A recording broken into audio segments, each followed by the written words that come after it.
Welcome to battle number 6 of week number 10 of the FnF Victory Road Draft League Season 2. This battle is going to be pitting Colin's team, which is Blitz City Haxorus, versus Zequig's team, which is I Like Corsola. As a reminder, the Mega Pokemon available in this battle are Mega Lopunny and Mega Scizor, respectively.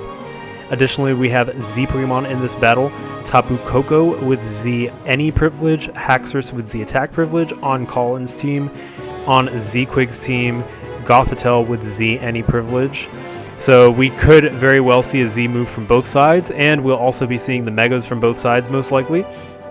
Joining me in commentary today is Quasimodo from Pitiful Punching Bags, who will actually be fighting soon, so this is like our pre-battle. So we're going to start with some initial thoughts, and Quasi will go ahead first with his initial thoughts, and then I'll go after. This kind of looks like a typical team that we usually see from both of them. A lot of like the staple Pokemon that they like to bring to a lot of battles. Also, there's two Rotoms I noticed, so we'll see which one comes out on top. Rotom Yeet or Rotom Wash. Rotom Wash is typically better, but we'll see what happens. I think like Zequig is going for a more control kind of style that he usually goes for, and Colin, we already know the super offensive, just heavy hitters. Yeah, it does seem like they're bringing a lot of the Pokemon that they like using. Seeing some of those staples like Corsola and Whimsicott, for example, Mega Lopunny, Tapu Koko, Rotom Wash, Camerupt. This is a very Colin team and a very Zequig team. It looks like they're going out in their signature styles, but I'm sure that they're going to bring some unique gimmicks to this one. I know that both of them kind of told me a little bit that they wanted to go out kind of with a bang and try some new stuff, so that'll be pretty exciting to witness. What exactly it will be, who knows, but there's a lot of versatility and different things that you could do with a lot of these Pokemon in this match, so I'm pretty excited to see what happens. And indeed, let's see which Rotom comes out on top. Rotom Wash kind of has that type advantage, but Rotom Heat can be pretty interesting as well, especially if it utilizes things like Trick or something like that. So gonna jump on in and see how this goes. Definitely looking like a fun one. Yeah, honestly, like, especially Zequig's team, I've used it before, and it's really fun. Like, he just has a lot of like gimmicky, tricky Pokemon. Who do you think we're gonna see as leads? Tapu Koko, probably. I feel like that's a go-to lead just because of how fast it is. And Zequig, I don't know, I'm not really sure. I'm thinking Corsola. Oh! The Rotom battle right away. So we got Optimal, the Rotom Wash, versus Rotom Yeet, the Rotom Heat. Of course, Rotom Heat not going to want to stick around for a Hydro Pump, but we'll see what happens. I love this Spider-Man meme. They're both looking at each other, same hat. Shiny Rotom looks a lot like Rotom Heat too. Yeah. I had to do a double take for a second.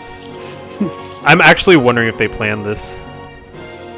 So it looks like Rotom Yeet is going to go for the Volt Switch. It does about 1/3 to Rotom Wash's HP. And now Zequig is choosing who to bring in versus Rotom Wash. I'm thinking it could probably be Whimsicott, as it resists both of Rotom Wash's stab moves and doesn't really mind being burnt. Indeed, it is Whimsicringe, the Whimsicott, and another Volt Switch is going to hit, doing 17% damage. Rotom Wash is going to also switch out, this time I think probably to Camerupt, setting up some Stealth Rock. Yep, Camel Cow, the Camerupt comes in, another shiny Pokemon.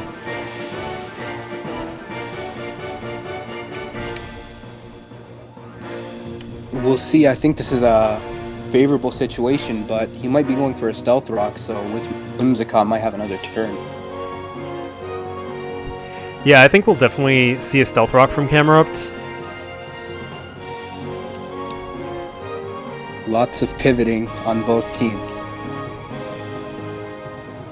Whimsicott goes for the U-turn. We'll see what comes out. Any guesses on what's going to come out? I think Rotom Yeet. Yeah, and there's the Stealth Rock. So Rotom Yeet's actually in a pretty good position right now because it could go for the defog to remove those rocks. Not sure what it has to deal with Camera Up to maybe Hidden Power Water, but Oh, he's I'm saying not whoops. sure. Maybe it was a misclick? Oh, that might have been a misclick. Still, a good Pokemon to send in versus Camera Up. It can't get hit by Earth Power, it resists Flamethrower, and it could defog the rocks.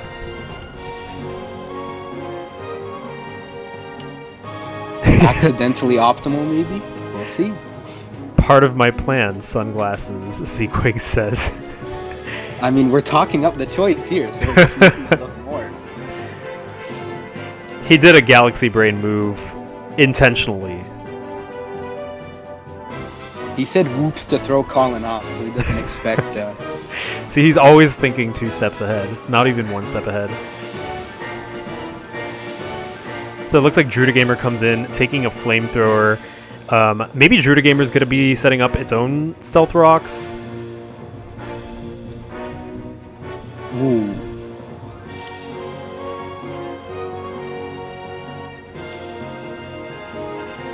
Optimal, the Rotom Wash coming in on that Earthquake, but it doesn't affect it due to the Levitate. So we know this is not a Mold Breaker Drudagon, because Mold Breaker Earthquake would have hit Rotom Wash. That would have been pretty sick. Yeah, I would have loved to have seen that, to be honest. Not saying that like I want Rotom Wash to go down, but that would have been pretty high. No bias here, but it would have been pretty cool. You can't deny it. Yeah, this is definitely going to be an awesome match. Still 6-6. Both Pokemon on the field at very similar percent right now, 65 and 66.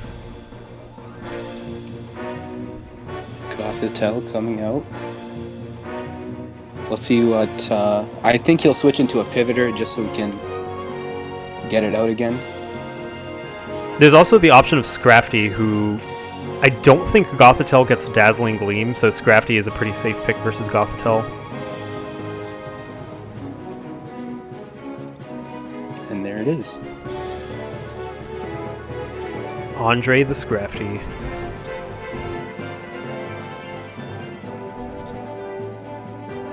Yeah, this has been a match full of pivots.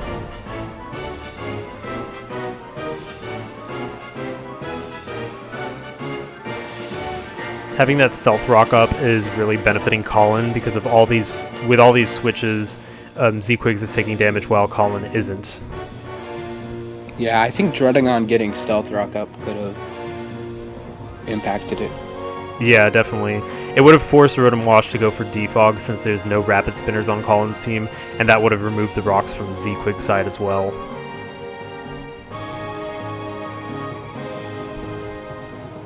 Scizor's gonna come out.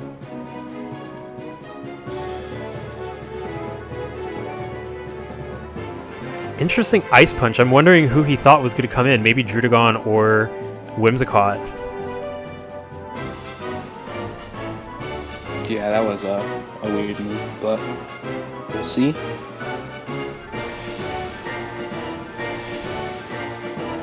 So the Drain Punch is going to do only 25% to Resor the Scizor, who is now set up with a Swords Dance.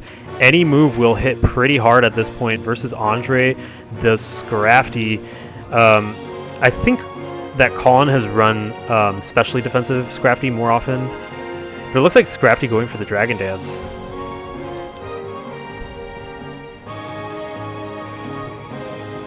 Both Pokemon boosted up and ready to go.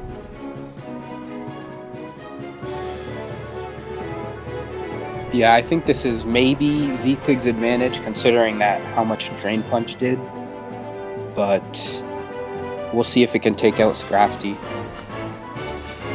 Yeah, if Scrafty had Fire Punch, that would be a totally different story. But if it did, I think it would have used it by now. Yeah, it definitely would have gone for it.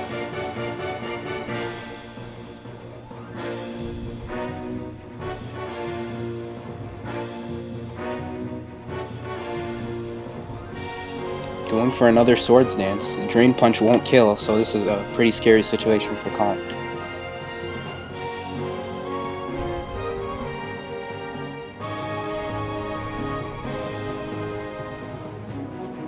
And the Bug Bite. takes out the Scrafty. This is not good, but Colin does have the speed too.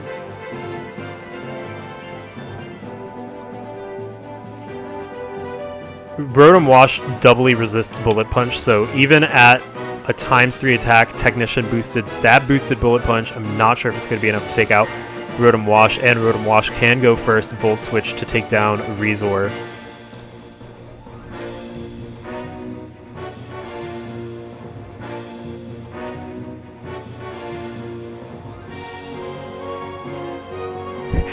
They were talking about Roselli Berry, and I'm like, wait, what? What happened?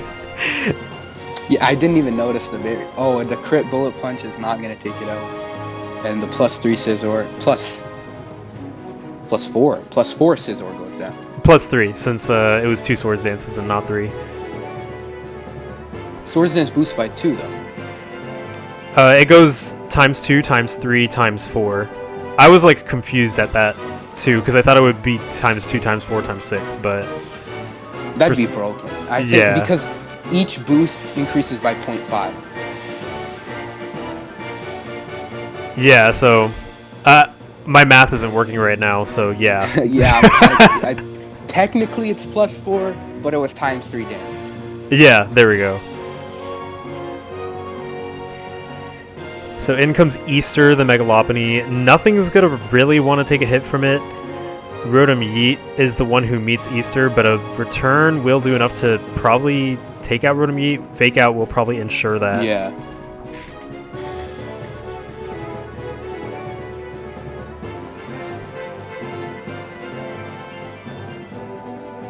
Interesting. That was interesting. Colin did not want Megalopony to get burned. I feel like it was probably Scarfed, so it would have moved first. Yeah, that would have been really interesting, a Scarf Will-O-Wisp. And Hidden Power is going to take down Whimsicott. I'm guessing Hidden Power Ice.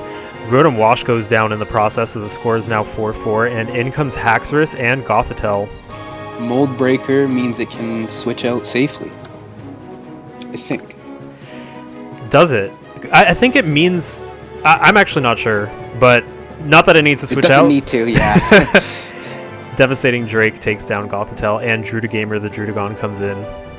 This is not looking very good for Zequig right now.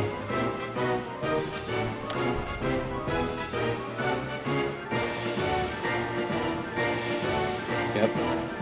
It's now locked into Outrage, so we'll see if it can. But his remaining Pokemon can't really do much.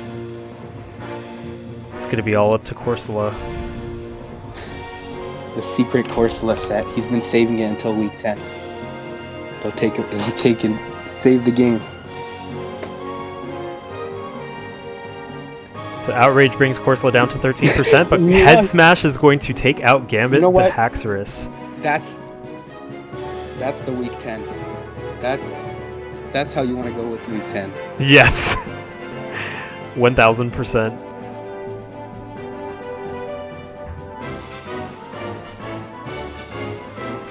Overheat from Rotom isn't enough to take down Easter, who retaliates with the return, and that is the match. It's a 3-0 score for Colin and Blitz City Haxorus over Zequig's team, which is I Like Corsola. And what an offensive match. We only reached turn 20 and it already finished. That head smash was really awesome. So I actually knew that Zequig's, I don't know if he was going to go through with it, but I knew that he wanted to actually try a Trick Room team. But I guess Gothitelle just didn't have the chance to set it up. That would have been really interesting to witness. Especially with Corsola just doing massive damage in Trick Room with Head Smash. But yeah, a really interesting match. Do you have any closing thoughts and how the match went? I really wish he got that Trick Room up. Head Smash, Corsola, and Trick Room, that sounds amazing. It is. One-shotting the Haxorus, I think that's the perfect way to go out, honestly. Yeah. Corsola Head Smash.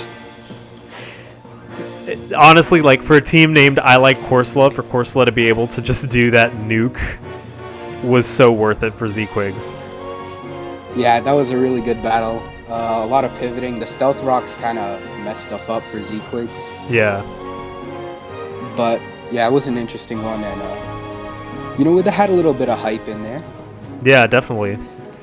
That was a pretty good semi-final match of Week 10, but we still have the final match to go, which is you versus me. And so we'll be doing that very soon. So stay tuned for that. Yeah, well, we'll be doing that pretty soon. So any other closing thoughts for this match? No, it's a really good battle. Yeah, it was a fun one. Yeah, I definitely agree. I think Week 10 is definitely bringing out some of the fun gimmicks in some of people's plays, trying new things. So yeah, everybody wants to meme Week 10. Yeah. On that note, tune in for the final battle of Week 10 coming up between me and Quasi. This is Noel from Sun and Friendly, joined by Quasimodo from Pitiful Punching Bags, and we'll see you then.